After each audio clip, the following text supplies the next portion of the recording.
ஜெய் சீதாராம்.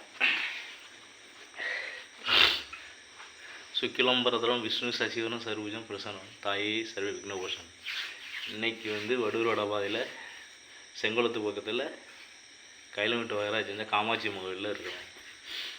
இன்னைக்கு ராமாயணத்துலேருந்து என்ன பார்க்க போகிறோம்? ராமாயணத்துலேருந்து என்ன பார்க்க போகிறோம்னா பிறவி பயன். பிறவி பயன்னா எப்படியெல்லாம் ஒரு பிறவி எடுக்கிறோம், அந்த பிறவி எப்படியெல்லாம் முடியுது, அந்த பிறவி எப்படியெல்லாம் அடுத்தடுத்த பிறவி எடுக்குது, அந்த அடுத்தடுத்த பிறவி எடுக்கிறதுக்கான வழிமுறைகள் இந்த இயற்கை அதுக்கு எப்படி இந்த இயற்கை அமைச்சு கொடுக்குது, ஒவ்வொரு பிறவிக்கும் எவ்வளோ டிஸ்டன்ஸு எவ்வளோ காரியங்கள் அது வகுத்து கொடுக்குது. வகுத்தில் தான் கணக்கு தான், மேக்ஸ் தான், ஃபார்முலா தான். அந்த இயற்கை ஒவ்வொரு ஆத்மாவுக்கும் அந்த ஜீவாத்மாவுக்கும் அது பிரித்து கொடுக்குது. அதுபடி தான் நம்ம அப்படியே கொஞ்சம் கொஞ்சமாக பிறந்துக்கிட்டே வரும். அப்புறம் கொஞ்சம் கொஞ்சமாக சந்தன் வளர்கிற மாதிரி அப்புறம் தேயிற மாதிரி தான். இது எப்படி நடக்குது அப்படின்னு நல்லா ஒத்து பார்த்தோம்னா ராமாயணத்தில் அதுக்கு ஒரு ஈஸியான கண்டுபிடிப்பு தான். ராமாயணத்தை ஒத்து நல்லா படிக்கும்போது அதை தெரிஞ்சுக்கலாம்.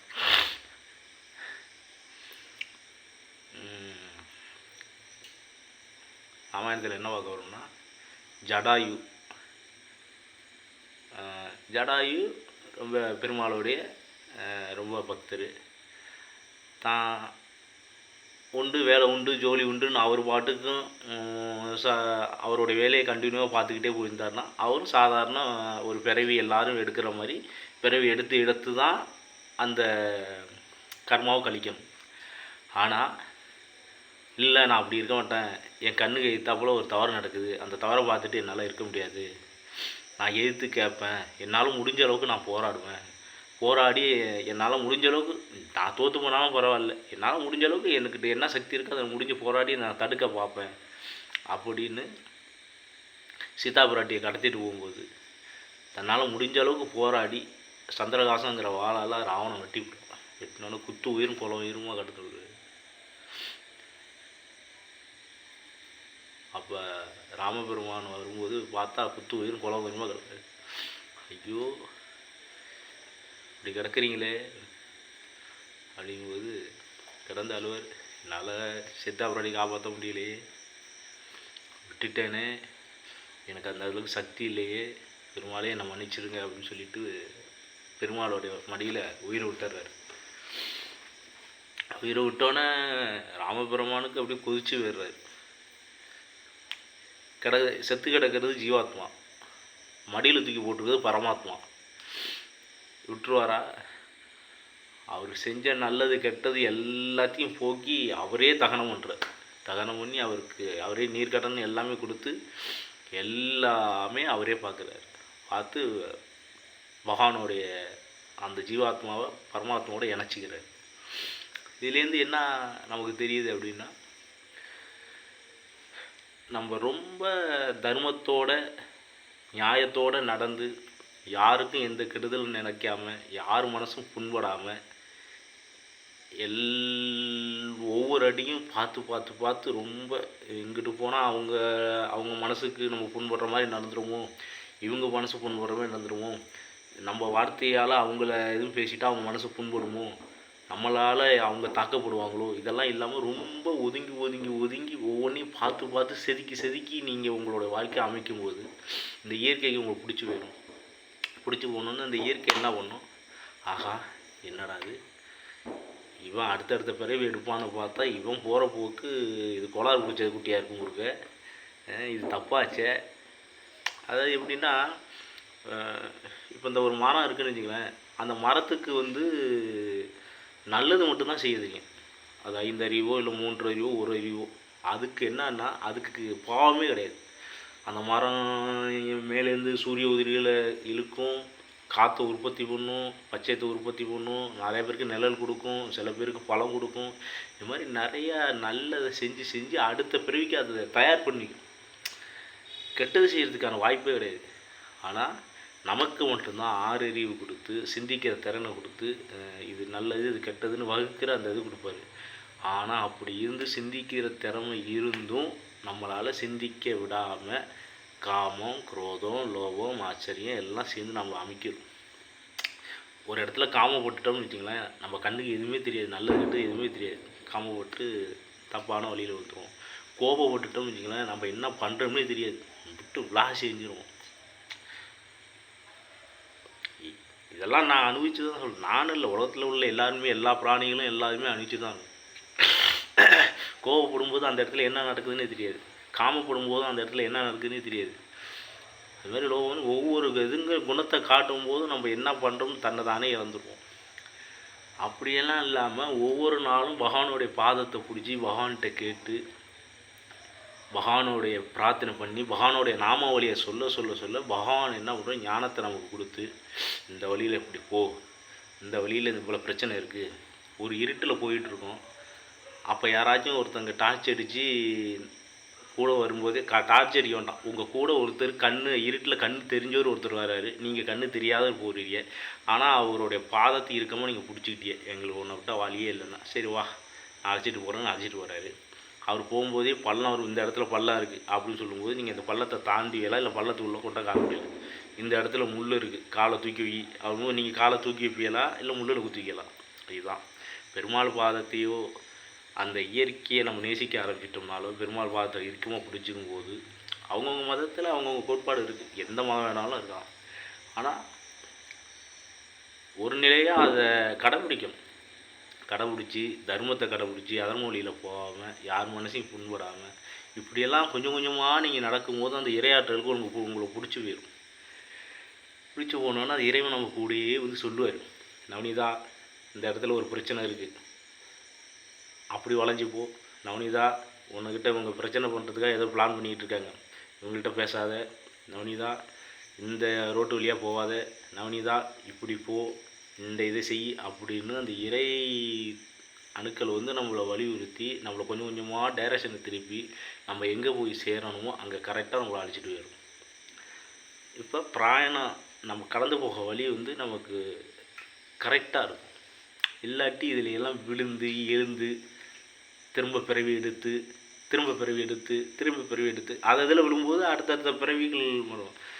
என்ன ஆகும், இயற்கைக்கு என்ன ஆகும்னா, இப்போ நான் பகவானோடைய பாதத்தை பிடிச்சதுக்கும் பகவான் சொல்ல ஆரம்பிச்சு, இதெல்லாம் தவறு, இதெல்லாம் செய்யாத, அதை செய்யாத, இப்படி போனால் பாவம் இருக்குது, இதெல்லாம் செய்யக்கூடாது, இன்னும் ஒவ்வொன்றும் ஞானத்தை கொடுக்க ஆரம்பிக்கும். என்ன ஆகுமோ நம்ம யோசித்து சரி இதில் இவ்வளோ பாவ புண்ணியங்கள் இருக்கா, இவ்வளோ பாவ காரியங்கள் இருக்கா, இதை நம்ம செய்யக்கூடாது அப்படின்னு ஒவ்வொன்றா நம்ம ஒதுங்க இயற்கை நம்மளை கிட்டக்கு நெருங்கி வரும். ஐயோ இவன் என்னடா ஒவ்வொரு பிறவிலையும் இவனுக்கு பாவ புண்ணியத்தை கொடுத்து ஒவ்வொரு பிறவியாக கொடுத்து அதுக்கப்புறம் அழைச்சிதான் பார்த்தா இவன் என்னன்னா பாவத்தை பூரா செய்யாமல் ஒதுங்கி போயிட்டே இருக்கிறான். இது ரொம்ப தப்பாச்சே, என்ன பண்ணுறது, ரொம்ப நல்வழியில் இறைவனோட இதை பிடிச்சி ரொம்ப போயிட்டுருக்கானே, பெருமாள் அவனை காப்பாற்றி கொண்டுட்டு போயிட்டே இருக்காரு, அப்போ என்ன பண்ணுறது, சரி இது வேலைக்கே ஆகாது, இவன் செஞ்ச கேள்வி சொல்லுது பற்றியெல்லாம், இவன் செஞ்ச நல்லது கெட்டது எல்லாத்தையும் கணக்கு பாரு, இவன் தான் திரும்ப வர போகிறது இல்லையே. இப்போ ஒரு இடத்துக்கு திரும்ப வர்ற மாதிரி இருந்தால் நம்ம எல்லாத்தையும் ஒவ்வொரு வாட்டி வரும்போது கொஞ்சம் கொஞ்சமாக கொடுத்து அனுப்பிவிடலாம். இவன் செய்கிற நல்ல செயல்லாம் ஒவ்வொரு செயலையும் நல்ல செயலை அப்படியே செதுக்கி அப்படியே கொண்டுட்டு போயிட்டு இருக்கிறான். எந்த காரியம் எடுத்தாலும் அதில் ஒரு நல்லது செய்கிறான், இந்த வழியில் போனால் ஒரு நல்லதை பண்ணி வைக்கிறான், அந்த வழியில் போனால் ஒரு நல்லதை பண்ணி வைக்கிறான். ஏதாச்சும் நல்லது செய்கிறதுக்கு ஏதாச்சும் கேப்ப கிடைக்குமான்னு செஞ்சு அவனோட விஷயத்தை பதிவு பண்ணுறான். இவன் திரும்ப வரமாட்டான் இருக்க, இவன் பண்ணுற வேலையெல்லாம் பார்த்தா இது கோளாறு பிடிச்ச குட்டியாக இருக்கும் இருக்க. ஐய இது என்னடா இது, நமக்கு பிடிச்ச மாதிரியே எல்லாம் பண்ணிகிட்டு இருக்கானே, நம்மளாலேயே நம்ம இவனுக்கு போய் இந்த கருதுன்னு பண்ண முடியாது இருக்க. சரி இவனோட கணக்கு வழக்கெல்லாம் பாரு, வளர்ந்து வந்த அந்தந்த பிறவிகளில் என்னென்ன பாவ புண்ணியங்கள்லாம் பற்றில எந்தெந்த பாவ புண்ணியங்கள்லாம் இருக்குது அதெல்லாம் மொத்தமாக இறக்கி ஃபுல்லாக முடிச்சு விட்டு இப்படியே முடிச்சு விட்ரும் அப்படின்னு சொல்லும்போது மொத்தமாக முடிச்சு. அதாவது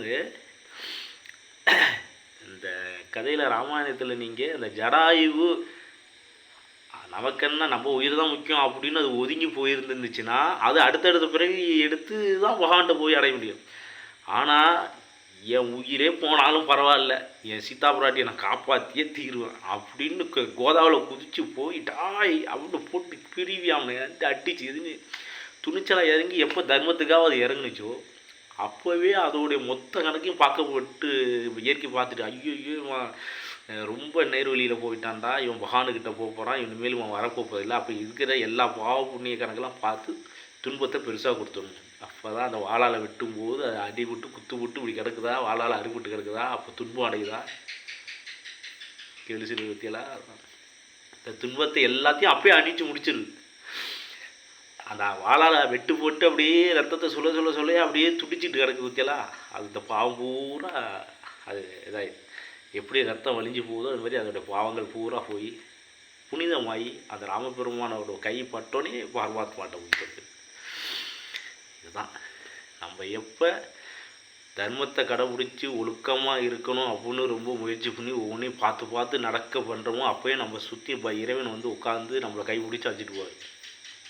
வா இப்படி போ, இப்படி போகாத, இப்படி செய்.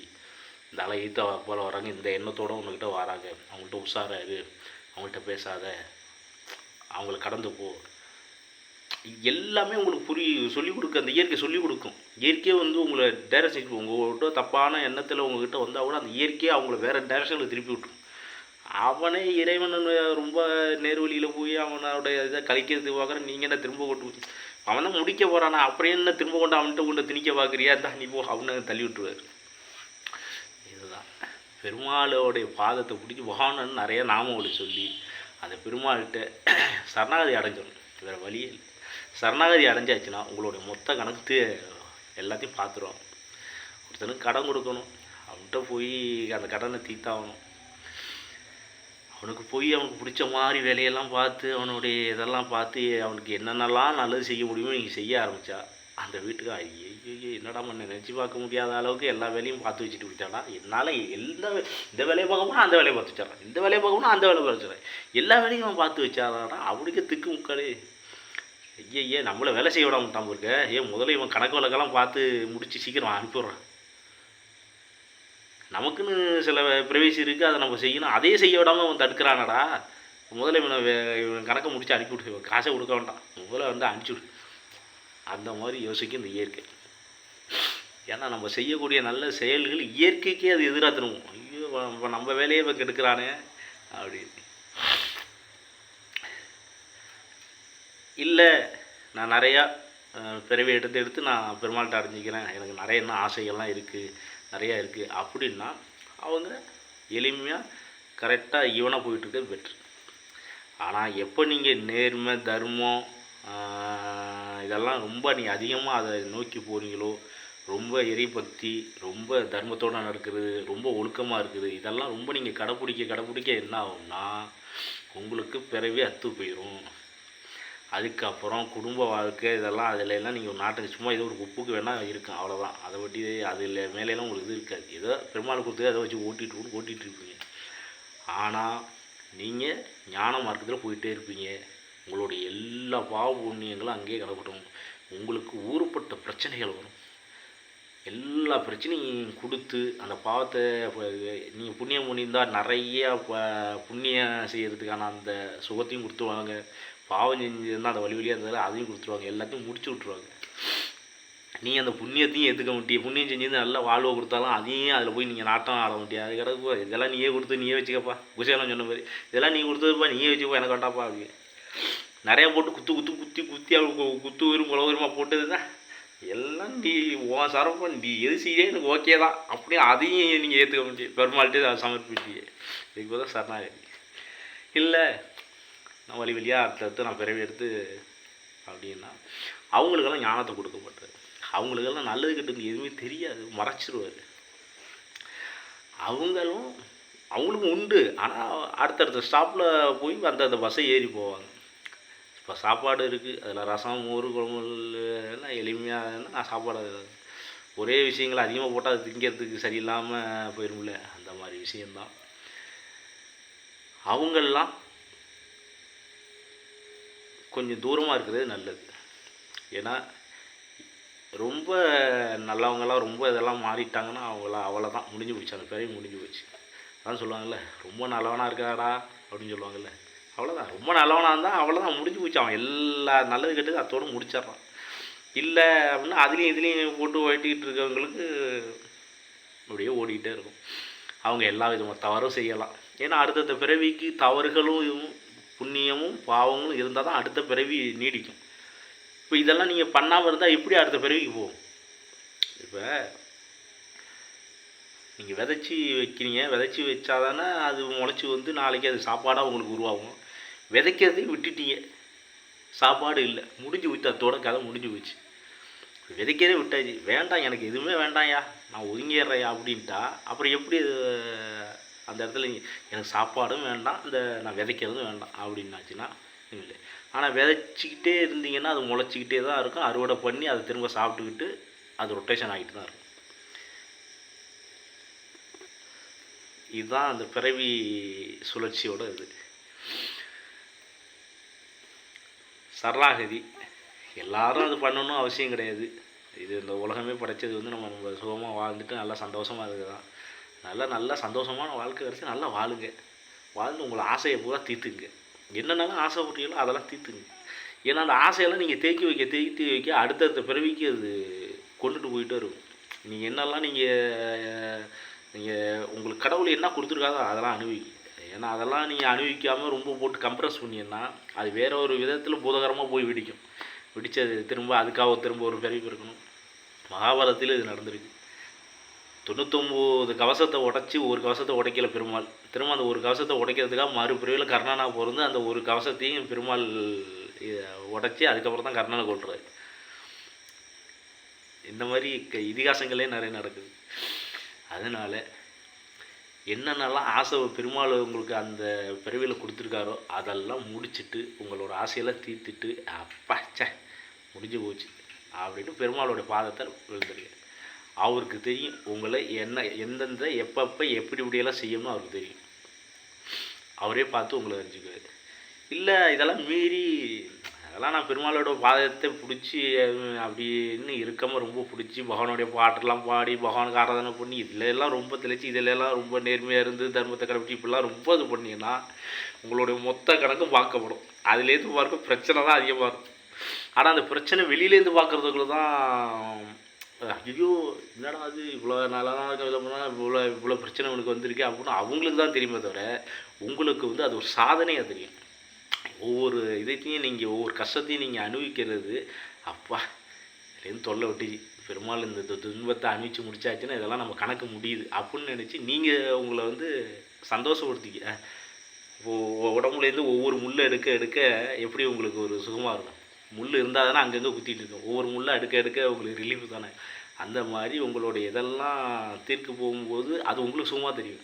வெளியிலேருந்து பார்க்குறது உங்களுக்கு என்னங்க ஐயோ இவன் கோயிலை சுற்றிக்கிட்டே இருந்தானே, இவன் ரொம்ப நல்லவனாக இருந்தானே, ஊருக்கு பள்ளிக்கூடம் கட்டி விடுதான், குளம் வெட்டினா, அதை பண்ணால் நல்லா செஞ்சான் அதை செஞ்சான், கடைசியில் என்ன இவ்வளோ கிளம்ப விட்டான் அப்படின்னு அவங்க பார்த்து சிச்சி இவனை மாதிரிலாம் இருக்கக்கூடாது அப்படின்னு சொல்லி அவங்க வேறு ரூட்டில் போவாங்க. அது ஒரு இயற்கை சூட்சம். இந்த வழியில் வந்துடக்கூடாது எல்லாரும், உலகம் ஒரே மாதிரியாக ஓடி போயிருக்கோம். அப்புறம் உலகத்தில் சுவாரஸ்யமே இருக்காது. சில பேருக்கு மட்டும் அந்த ஒரு பிராப்தத்தை கொடுத்து அவங்கள அந்த வழியில் கொண்டுட்டு போய் பகவானோட சேர்த்துடுவார். எல்லாருக்கும் உண்டு. கொஞ்சம் கொஞ்சமாக அவங்கவுங்க முடிச்சுட்டு வருவாங்க. பல பிறவிகள் இருக்கணும். ஜெய் சீதாராம்.